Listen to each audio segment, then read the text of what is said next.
ಅರಬ್ಬಿ ಸಮುದ್ರದ ತೀರ. ಅಲೆಗಳು ಬಂದು ಬಂಡೆಗಳಿಗೆ ಅಪ್ಪಳಿಸುವ ಆ ಗಂಭೀರ ಶಬ್ದ. ಅದರ ನಡುವೆ ಸಾವಿರಾರು ವರ್ಷಗಳಿಂದ ಗಟ್ಟಿಯಾಗಿ ನಿಂತಿರುವನ್ನು ದೇವಸ್ಥಾನ. ಇದು ಕೇವಲ ಕಲ್ಲು ಮಣ್ಣಿನ ಕಟ್ಟಡ ಅಲ್ಲ. ಇದು ನಮ್ಮ ಇತಿಹಾಸ, ನಂಬಿಕೆ ಮತ್ತು ಎಷ್ಟೇ ಪೆಟ್ಟು ಬಿದ್ರೂ ಮತ್ತೆ ಎದ್ದು ನಿಲ್ಲುವ ಛಲದ ಜೀವಂತ ಸಾಕ್ಷಿ. ಬನ್ನಿ, ಶಾಶ್ವತ ದೇಗುಲ ಅಂತಾನೆ ಕರೆಯುವ ಈ ಸೋಮನಾಥದ ರೋಚಕ ಕಥೆಯನ್ನ ನೋಡೋಣ. ನೋಡಿ, ಈ ಒಂದು ಮಾತು, ಶಾಶ್ವತವಾದುದನ್ನು ಎಂದಿಗೂ ನಿಜವಾಗಿ ನಾಶ ಮಾಡಲು ಸಾಧ್ಯವಿಲ್ಲ. ಸೋಮನಾಥದ ಇಡೀ ಕಥೆಯ ಸಾರಾಂಶವೇ ಈ ವಾಕ್ಯದಲ್ಲಿದೆ ಅಂತ ಹೇಳಬಹುದು. ಯಾಕಂದ್ರೆ ಈ ದೇಗುಲದ ಕಥೆ ಬರೀ ನಿರ್ಮಾಣದ್ದಲ್ಲ, ಬದಲಿಗೆ ಬೂದಿಯಿಂದ ಮತ್ತೆ ಮತ್ತೆ ಎದ್ದು ಬಂದ ಫೀನಿಕ್ಸ್ ಹಕ್ಕಿಯ ಕಥೆ. ಹಾಗಿದ್ರೆ ಈ ಕಥೆ ಶುರುವಾಗೋದು ಎಲ್ಲಿಂದ? ಇದರ ಬೇರುಗಳನ್ನ ಹುಡುಕೊಂಡು ಹೋದ್ರೆ ನಾವು ನೇರವಾಗಿ ಪುರಾಣಗಳ ಕಾಲಕ್ಕೆ ತಲುಪ್ತೇವೆ. ಇದರ ನಿರ್ಮಾಣ ಕೇವಲ ಮನುಷ್ಯರಿಂದ ಆಗಿದ್ದಲ್ಲ. ಇದರ ಹಿಂದೆ ದೇವತೆಗಳು, ರಾಜರು, ಹೀಗೆ ಒಂದು ದೊಡ್ಡ ದೈವಿಕ ಇತಿಹಾಸವೇ ಇದೆ. ಪುರಾಣಗಳ ಪ್ರಕಾರ ಈ ದೇಗುಲದ ನಿರ್ಮಾಣವೇ ಒಂದು ಮಹಾಕಾವ್ಯ. ಮೊದಲು ಚಂದ್ರದೇವ ಸೋಮ ಇದನ್ನ ಚಿನ್ನದಲ್ಲಿ ಕಟ್ಟಿದನಂತೆ. ನಂತರ ತ್ರೇತಾಯುಗದಲ್ಲಿ ರಾವಣ ಬೆಳ್ಳಿಯಲ್ಲಿ. ಆಮೇಲೆ ದ್ವಾಪರಯುಗದಲ್ಲಿ ಸಾಕ್ಷಾತ್ ಶ್ರೀಕೃಷ್ಣ ಶ್ರೀಗಂಧದ ಮರದಲ್ಲಿ ನಿರ್ಮಿಸಿದನಂತೆ. ಕೊನೆಗೆ ಕಲಿಯುಗದಲ್ಲಿ ಅಂದ್ರೆ 11ನೇ ಶತಮಾನದಲ್ಲಿ ರಾಜ ಭೀಮದೇವ ಇದಕ್ಕೆ ಕಲ್ಲಿನ ಶಾಶ್ವತ ರೂಪ ಕೊಟ್ಟ. ನೋಡಿ, ಒಂದೊಂದು ಯುಗದಲ್ಲೂ ಈ ದೇಗುಲಕ್ಕೆ ತನ್ನದೇ ಆದ ಕೊಡುಗೆ ಸಿಕ್ಕಿದೆ. ಸೋಮನಾಥಕ್ಕೆ ಇಷ್ಟೊಂದು ಧಾರ್ಮಿಕ ಮಹತ್ವ ಯಾಕೆ ಗೊತ್ತಾ? ಇದು ಬರೀ ಒಂದು ಶಿವನ ದೇವಸ್ಥಾನ ಅಷ್ಟೇ ಅಲ್ಲ. ನಮ್ಮ ದೇಶದಲ್ಲಿರುವ ಅತ್ಯಂತ ಪವಿತ್ರವಾದ 12 ಜ್ಯೋತಿರ್ಲಿಂಗಗಳಲ್ಲಿ ಇದೇ ಮೊದಲನೇದು. ಜ್ಯೋತಿರ್ಲಿಂಗ ಅಂದ್ರೆ ಶಿವನನ್ನ ಒಂದು ಬೆಳಕಿನ ಸ್ತಂಭದ ರೂಪದಲ್ಲಿ ಪೂಜಿಸುವ ಸ್ಥಳ.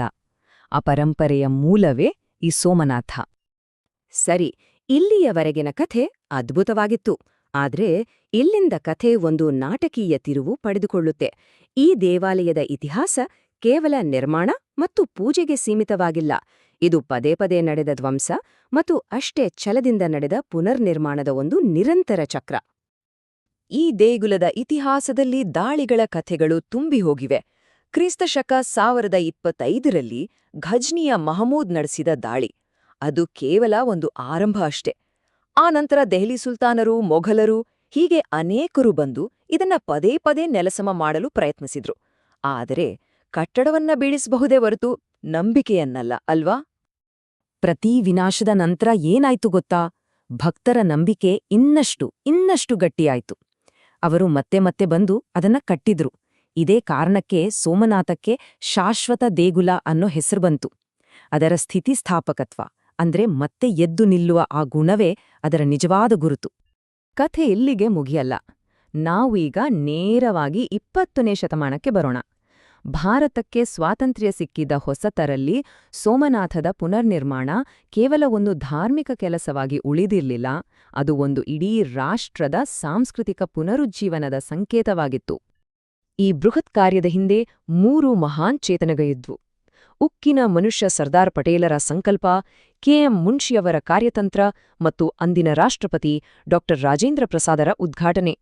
ಇವೆಲ್ಲವೂ ಸೇರಿ ಸ್ವತಂತ್ರ ಭಾರತದ ಒಂದು ಐತಿಹಾಸಿಕ ಕ್ಷಣಕ್ಕೆ ಕಾರಣವಾದವು. 1951 ಈ ವರ್ಷವನ್ನ ನೆನ್ಪಿಟ್ಟುಕೊಳ್ಳಲೇಬೇಕು. ಯಾಕಂದ್ರೆ ಇದು ಕೇವಲ ಒಂದು ಕ್ಯಾಲೆಂಡರ್ ವರ್ಷವಲ್ಲ, ಇದೊಂದು ಹೊಸ ಯುಗದ ಆರಂಭ. ಶತಮಾನಗಳ ಕಾಲದ ಗಾಯಗಳನ್ನ ಮೆಟ್ಟಿ ಸೋಮನಾಥವು ಸ್ವತಂತ್ರ ಭಾರತದಲ್ಲಿ ತನ್ನ ಸಂಪೂರ್ಣ ವೈಭವದೊಂದಿಗೆ ಮತ್ತೆ ತಲೆ ಎತ್ತಿ ನಿಂತ ಆ ಐತಿಹಾಸಿಕ ದಿನವದು. ಹಾಗಿದ್ರೆ ಇವತ್ತಿನ ಸೋಮನಾಥ ಹೇಗಿದೆ? ಇದು ಕೇವಲ ಇತಿಹಾಸದ ಒಂದು ಕುರುಹು ಮಾತ್ರವಲ್ಲ, ಬದಲಿಗೆ ಲಕ್ಷಾಂತರ ಭಕ್ತರ ನಂಬಿಕೆಯಿಂದ, ಪ್ರವಾಸಿಗರ ಕುತೂಹಲದಿಂದ ಸದಾ ಜೀವಂತವಾದಿರುವ ಒಂದು ಶಕ್ತಿ ಕೇಂದ್ರ. ಇವತ್ತು ನಾವು ನೋಡುವ ಈ ದೇವಸ್ಥಾನ, ಇದು ಭವ್ಯವಾದ ಚಾಲುಕ್ಯ ವಾಸ್ತುಶಿಲ್ಪ ಶೈಲಿಯಲ್ಲಿದೆ. ಅದರ ಸಂಕೀರ್ಣವಾದ ಕೆತ್ತನೆಗಳು, ಆಕಾಶಕ್ಕೆ ಚಾಚಿದ ಶಿಖರ ನೋಡೋದೇ ಕಣ್ಣಿಗೆ ಹಬ್ಬ. ಇಡೀ ದೇಗುಲವನ್ನ ಮರಳುಗಲ್ಲಿನಿಂದ ಕಟ್ಟಿರೋದ್ರಿಂದ ಸೂರ್ಯನ ಬೆಳಕು ಬಿದ್ದಾಗ ಬಂಗಾರದ ಹಾಗೆ ಹೊಳೆಯುತ್ತೆ. ದೇವಾಲಯದ ಆವರಣದಲ್ಲಿ ಒಂದು ದೊಡ್ಡ ಅಚ್ಚರಿ ಕಾದಿದೆ, ಅದೇ ಬಾಣಸ್ತಂಭ. ಈ ಕಂಬ ನೇರವಾಗಿ ದಕ್ಷಿಣ ಧ್ರುವದ ಕಡೆಗೆ ಮುಖ ಮಾಡಿ ನಿಂತಿದೆ. ಇದರ ವಿಶೇಷತೆ ಏನಂದ್ರೆ, ಈ ಕಂಬದಿಂದ ಅಂಟಾರ್ಕ್ಟಿಕಾದವರೆಗೆ ನೇರವಾದ ಒಂದು ರೇಖೆ ಎಳೆದ್ರೆ ಮಧ್ಯದಲ್ಲಿ ಯಾವುದೇ ಭೂಮಿ ಸಿಗುವುದಿಲ್ಲ. ನಮ್ಮ ಪೂರ್ವಜರಿಗಿದ್ದ ಖಗೋಳ ಮತ್ತು ಭೂಗೋಳದ ಜ್ಞಾನಕ್ಕೆ ಇದಕ್ಕಿಂತ ದೊಡ್ಡ ಸಾಕ್ಷಿ ಬೇಕಾ? ಅದ್ಭುತ ಅಲ್ವಾ? ಒಂದು ವೇಳೆ ಸೋಮನಾಥಕ್ಕೆ ಭೇಟಿ ನೀಡುವ ಯೋಜನೆ ಇದ್ರೆ ಕೆಲವು ವಿಷಯಗಳು ತಿಳಿದಿರ್ಲಿ. ಪ್ರವೇಶಕ್ಕೆ ಯಾವುದೇ ಶುಲ್ಕ ಇಲ್ಲ. ದರ್ಶನಕ್ಕೆ ಮುಂಜಾನೆಯಿಂದ ರಾತ್ರಿಯವರೆಗೂ ಅವಕಾಶವಿದೆ. ಆದರೆ ದೇಗುಲದ ಪಾವಿತ್ರ್ಯತೆಯನ್ನ ಕಾಪಾಡಲು ಸಾಧಾರಣ ಉಡುಗೆ ಧರಿಸುವುದು ಉತ್ತಮ. ಹಾಗೆ ದೇವಾಲಯದ ಒಳಗೆ ಫೋಟೋ ತೆಗೆಯುವುದಕ್ಕೆ ಅನುಮತಿಯಿಲ್ಲ. ಸರಿ, ನಮ್ಮ ಈ ಪಯಣದ ಕೊನೆಯ ಹಂತಕ್ಕೆ ಬಂದಿದ್ದೇವೆ. ಇಷ್ಟೆಲ್ಲ ನೋಡಿದ ಮೇಲೆ ನಮ್ಗೆ ಒಂದು ವಿಷಯ ಸ್ಪಷ್ಟವಾಗುತ್ತೆ. ಸೋಮನಾಥ ಅಂದ್ರೆ ಬರೀ ಕಲ್ಲು ಮತ್ತು ಗಾರೆಯ ಕಟ್ಟಡ ಅಲ್ಲ. ಅದರ ಅರ್ಥ ಅದಕ್ಕಿಂತ ಬಹಳ ದೊಡ್ಡದು, ಬಹಳ ಆಳವಾದುದು. ಕೊನೆಯದಾಗಿ ಹೇಳೋದಾದ್ರೆ, ಸೋಮನಾಥ ಕೇವಲ ಒಂದು ದೇವಸ್ಥಾನವಲ್ಲ, ಅದೊಂದು ಕಲ್ಪನೆ. ದಾಳಿ ಮಾಡುವವರು ಕಟ್ಟಡವನ್ನ ನಾಶ ಮಾಡಬಹುದು, ಆದ್ರೆ ಜನರ ನಂಬಿಕೆಯನ್ನ ನಾಶ ಮಾಡಲು ಸಾಧ್ಯವಿಲ್ಲ ಅನ್ನೋದಕ್ಕೆ ಇದೇ ಜೀವಂತ ಉದಾಹರಣೆ. ಇದು ನಮ್ಮ ನಾಗರಿಕತೆಯ ಅಚಲ ಚೈತನ್ಯದ ನಿಜವಾದ ಪ್ರತೀಕ. ಕೊನೆಯದಾಗಿ ಒಂದು ಪ್ರಶ್ನೆಯೊಂದಿಗೆ ಈ ಚರ್ಚೆಯನ್ನ ಮುಗಿಸೋಣ. ಯೋಚ್ನೆ ಮಾಡಿ, ಒಂದು ಸ್ಥಳವನ್ನ ಮತ್ತೆ ಮತ್ತೆ ಕಟ್ಟಿದಾಗ ಅದು ತನ್ನ ಮೂಲ ರೂಪವನ್ನ ಕಳೆದುಕೊಳ್ತಾ ಇದೆಯಾ? ಅಥವಾ ಪ್ರತಿ ಬಾರಿ ಎದ್ದು ನಿಂತಾಗ ಅದು ತನ್ನ ಗಾಯಗಳನ್ನೇ ತನ್ನ ಶಕ್ತಿಯಾಗಿ ಪರಿವರ್ತಿಸಿಕೊಂಡು ಇನ್ನಷ್ಟು ಬಲಿಷ್ಠವಾಗ್ತಾ ಇದೆಯಾ? ಸೋಮನಾಥದ ಕಥೆ ಈ ಪ್ರಶ್ನೆಗೆ ಉತ್ತರವನ್ನು ನಮ್ಮಲ್ಲೇ ಹುಡುಕುವಂತೆ ಪ್ರೇರೇಪಿಸುತ್ತದೆ.